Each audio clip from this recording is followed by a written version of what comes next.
Omnipotence paradoxes. In monotheistic religions like Christianity, God is believed to be omnipotent, meaning he is all-powerful and can do anything. However, this idea raises several logical problems, which I will explain in this video. Omnipotence paradox. If God is all-powerful, then logically, he can do anything he wants and is not bound by anything, and nothing is outside his control. If God is all-knowing, then God knows everything that will happen in the future, and therefore knows everything he is going to do.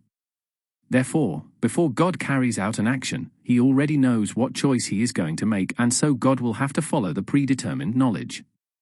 Therefore, God has no choice to make the decision he wants, and so God is bound by destiny, and the course of events are out of his control, and he cannot do everything he wants, so is not all-powerful. Omnipotent creation paradox. If God is all-powerful, then logically, he can create anything he wants. Therefore, God can create a rock so heavy he can't lift it. However, if such a rock existed, then God would not be all-powerful, as he would be unable to lift the rock. Alternatively, if God could not make this rock, then there is something God cannot create, so God is not all-powerful. Omnipotence logical contradiction paradox. If God is all-powerful, it raises the question of whether he can create things that are logically impossible, such as whether God can make 2 + 2 is equal to 5, or create a triangle that has angles that don't add up to 180 degrees.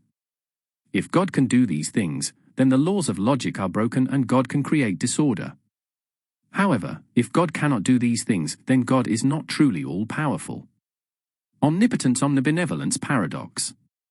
If God is all-powerful, then he can do whatever he wants. However, if God is morally perfect, then God cannot commit a sin like lying, meaning there are things God cannot do, which means God is not all-powerful. Thanks for watching. I will make my next video about Jesus' miracles as soon as I can.